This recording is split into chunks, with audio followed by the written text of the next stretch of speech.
Welcome back to Edgework here on the Hammer Betting Network, a daily live NHL show, Monday through Friday, 10:30 a.m. Eastern Time. Today is Monday, June 5th, and we're getting ready for Game 2 of the Stanley Cup Final between the Florida Panthers and the Vegas Golden Knights. The Vegas Golden Knights winning Game 1, 5-2. They're taking a 1-0 series lead. We saw pre-series odds where we did our series preview where we were looking at Vegas minus 114, Florida minus 102, and here we are after one game into the series. Vegas currently sitting minus 237, Florida plus 205, and those odds are courtesy of the Pinnacle Sportsbook. Pinnacle is the world's sharpest sportsbook and available to bettors in Ontario. You can find out what professional bettors have known for decades. Pinnacle is where the best bettors play. You must be 19 plus in Ontario. Please play responsibly. Not available in the US. If you are looking to sign up for Pinnacle, you can do so by scanning the QR code in the bottom corner of the screen there beside the Pinnacle logo. As well, you can head on over to the link in the description of this video or podcast if you're listening back after the fact, and you can click on that link to sign up. It does help support the show. But guys, Game 1, I mean, Alex, you see Vegas take that lead, take that first game 5-2 there. It does get a little out of hand towards the end of the game. Obviously, Tkachuk kicked out, Sam Bennett kicked out. But in terms of just overall thoughts in that one, what were any of your takeaways coming out of Game 1 in terms of how Vegas played and how they handled the Panthers? Yeah, I mean, it's going to be a battle of a series, just like we all, anticipated going into Game 1, and that proved that, the back and forth, the chippiness. You saw Aiden Hill throwing, blocker shots at one point early in the game, and Marshall having to go, skate over, tell him to calm down. So the chippiness is there. Both these teams are hungry and want to win a championship, and they know it's in their grasp. And now Vegas has struck first, so we'll see how Florida is able to bounce back tonight. And so many, we saw Paul Maurice kind of talking about the penalties that were taken by Florida. And you see some of the stats of how many penalties they had taken in each of the series leading up to this point. You think maybe there was an element to this of kind of, hey, this is what you had predicted in the series prediction where you said these two teams can play a similar style, but maybe it's more so just showing through here. Vegas is a team who can go toe-to-toe with Florida in that type of hockey that they want to play, but they have a little bit more discipline to their game that's going to allow them to have some of these advantages to see Florida go into the box because Vegas just not going to respond in that same kind of way. Yeah, absolutely. Excuse me. I thought there was nothing that I saw in Game 1 that altered any of the things I was feeling heading into the series. I thought the scoreboard, the final score was a bit deceptive. I don't think that was a 5-2 game. It was 2-2 in the third period. These teams are close, right? And I think that the advantages that Vegas has is that because they can roll their all three of their defensive pairs.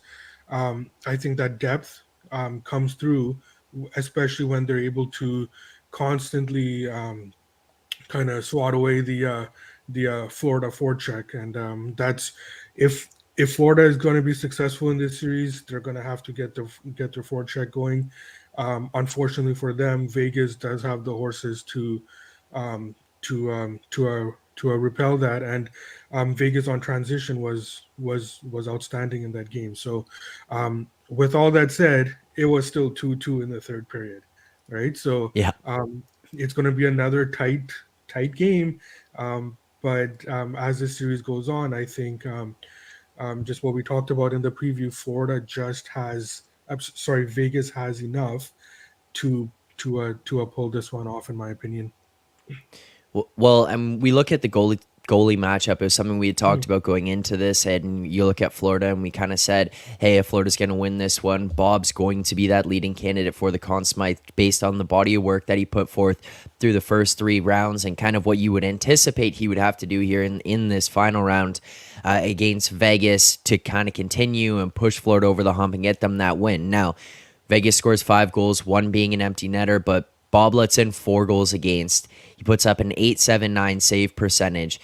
So, Money, do you think maybe we saw a little bit of a chink in the armor in Bobrovsky here? Could this start to be a little bit of a faltering situation for him where he kind of reverts back to maybe where he was during regular season? Or do you think this is just a one-off? Don't look too much into it.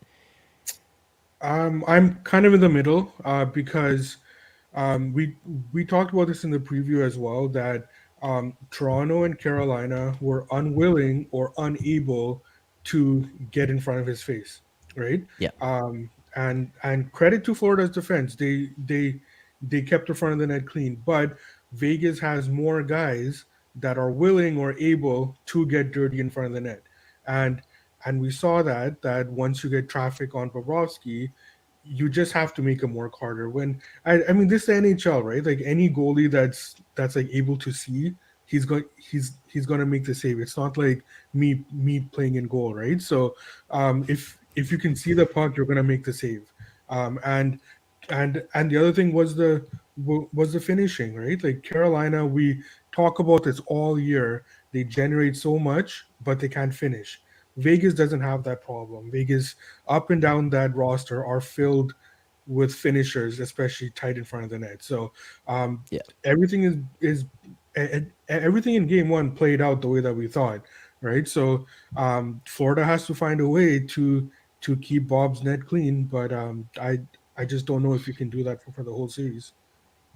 Yeah. Yeah, it's going to be tough. That's a tough thing to ask for, and especially like we said, we talked about in the preview how Vegas, they can pretty much do whatever they want in the middle of the ice. If they're owned in, they can take that space away and they can get right into the middle of their opponent's zone, and that's going to be a problem for any team. And Bobrovsky, as well as he's played, he's had a lot of games where he's had to make some Big Ten bell saves. That's just hard to do night in, night out, especially when you talk about the playoffs and talking about a quality forechecking team like Vegas. So he'll have to make some big saves, but like I said, the blue liners in front will have to do their part as well. Now, Alex, one thing that you talked about in the series preview was how one of the 2 of the bets that you were looking at, you're playing 2 different ways. One was Florida to win game 1, Vegas to win the series, and then the other way was Vegas to win game 1 and Vegas to win the series. Now we've seen game 1 play out. Vegas wins game 1. Has your kind of thought process on where you were at going into the series stayed the same? Is there anything you'd be looking at to add in terms of series bets here or anything moving forward? No, it stays the same. I still think it's 6 games. I like Vegas, and everything I have now is in good form. Like I said, the reason for taking that, and it's something that people should remember for and they're putting their kind of database for playoff betting, is that sometimes when you don't have a feel about game 1, but you have a feel about the series, utilizing that option of betting each team game 1 and then having the team you like win the series, you assure yourself a much better price, because that plus 400, plus 425, I think I saw the highest. Had Florida won, that was not going to be an adjusted series price on Vegas. So you have to kind of take that into consideration. Sometimes the numbers may not work out that way, but that was the reason for playing both of those. So now I got plus 145 essentially for Vegas to win the series. Still better than minus 130, minus 135 that we saw before game 1. So put myself in a good spot there. And then it's just kind of so far game 1 played out the way I thought. I thought we would see overtime. But if you look, that game was much closer than 5-2. You mentioned the empty net goal. We talked about the breakaway, the breakdowns on the defense late. But that game was tied for a good portion of the contest, and it's something I'd probably look at again, honestly, for this game as well. So, Money, what do you make of where the line has now moved to on the series price moving forward for the entire series? Currently sitting Florida up plus 205 there, courtesy of Pinnacle. Vegas down to minus 237. Is this an over adjustment? Do you think this is fair based on what we saw game 1 where the series is at? What are your overall thoughts on this price now? I think it's fair. It's the typical adjustment for a team that was entering the series at minus 130, minus 135. They take game one at home, and you're going to see them up to minus 200. So I think it's fair. There was nothing there that I saw. All right, let's get into the game here tonight. And as we do, we're going to pull up the BetStamp app to look at the odds because the easiest way to improve as a sports bettor is by using multiple sports books and always getting the best odds. We recommend using an odds comparison tool like BetStamp to do so. BetStamp compares odds across every sports book for games, futures, and player props. You can save time and money by checking BetStamp before you bet. Make sure to download the app today in iOS, Android, as well as signing up on the web if you'd like to do that instead. And if you are looking to sign up for a new sports book here, if you see a book up on the screen that we're talking about or we're going to be tracking a bet against here during the course of the show that you don't have, make sure to sign up using the link betstamp.app/edgework. That's betstamp.app/edgework. You can find that in the link in the description of this video as well as on podcasts, or if you're watching on YouTube right now, whether you're watching live or you're watching it back, you can scan that QR code and head on over to sign up for a sports book yourself. So make sure to go check that out right there beside So Money. Guys, let's look at the lines for tonight. We'll start with the money line. Look across there. So Money, currently what we're seeing, Florida plus 124, Vegas minus 137. Best prices available there. Is there either side right now that's piquing your interest based on what we're seeing these prices at? This is what makes it so tough when you get into the cup final here, right? Like the lines are so tight. So Pinnacle closed Vegas at a no vig 56%, right? There was nothing that I saw in that game that would make me deviate from that price point. So you look at Pinnacle's number now. Where is it at? 56% no vig close, right? At that 56% at the as their no vig number. So they're right on. Over. We saw game one go over. There was both the goalies weren't great. Um, they were good, but they weren't at their previous form. And then um, the game kind of snuck over there. So I think that the total is fair as well. So both side and the total is fair. I have no edge there, but and we'll talk about this later. I will have another player prop though. Okay, so before we get to the player props, Alex, anything for you, whether it be inside or total that you're looking at, or would you be looking to go and play something with the draw first period? Is there like anything from those markets that are kind of standing out to you that you're going to be getting on before the start of this game?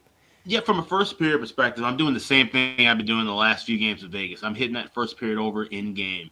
I was able to secure 1.5 at plus 135 before Florida got that first goal, and Vegas got the equalizer late in the period. So that's the way I'm attacking that. I'll be on a live betcast tonight, so doing some live wagering on YouTube as well. But as far as full game goes, I'm going with the draw, the regulation draw. Plus 325 is what I grabbed this morning.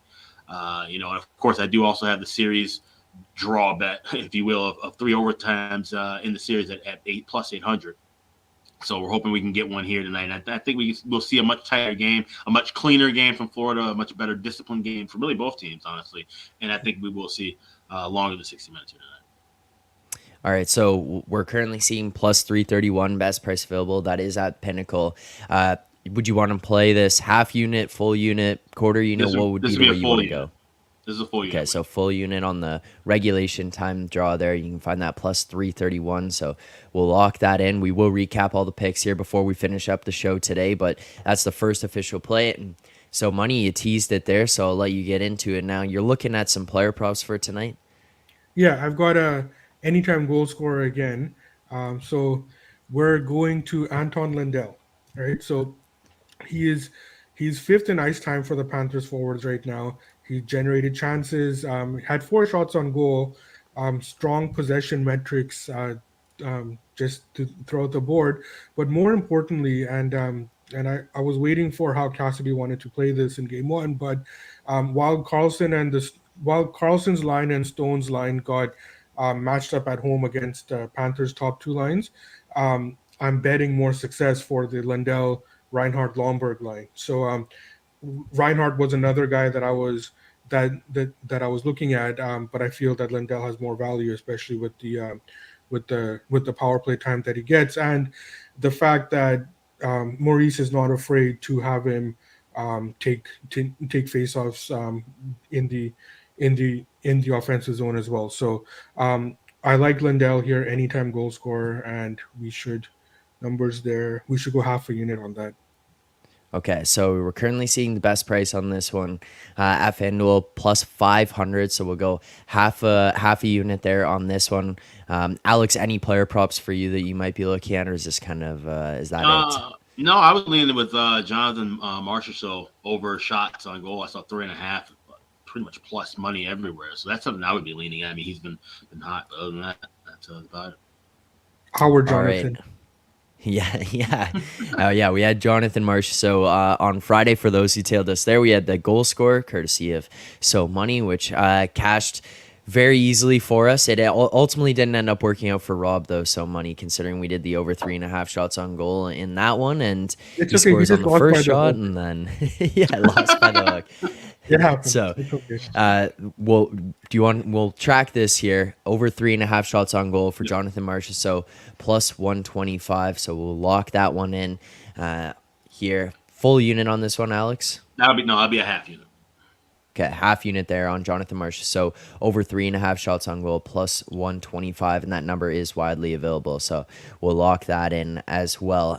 Our official plays, to recap them here for today, just looking at what we've locked in right now and the unit sizes that we've played them at. Currently looking Jonathan Marchessault over 3.5 shots on goal, plus 125, half unit there.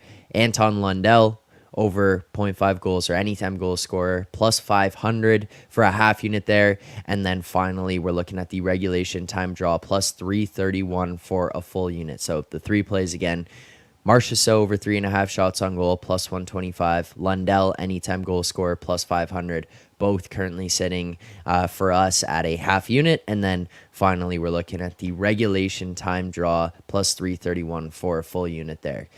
Guys, thank you for doing this today. Appreciate you taking the time this morning to get ourselves prepped for Game 2 of the Stanley Cup Final between these two teams. I'm excited for the game here tonight. I think that this one could be a fun one, especially considering what we saw in the fireworks that kind of closed out Game 1 of this series, Game 1 so far of the final. So thank you for taking the time to do this. To everyone who tuned in here to the show today, if you are watching, you enjoyed the content, please make sure to subscribe here to the Edgework HQ YouTube channel, and as well as So Money has up on the screen, smash that like button. We've already established you've smashed the mouse so hard you've had to get a new mouse.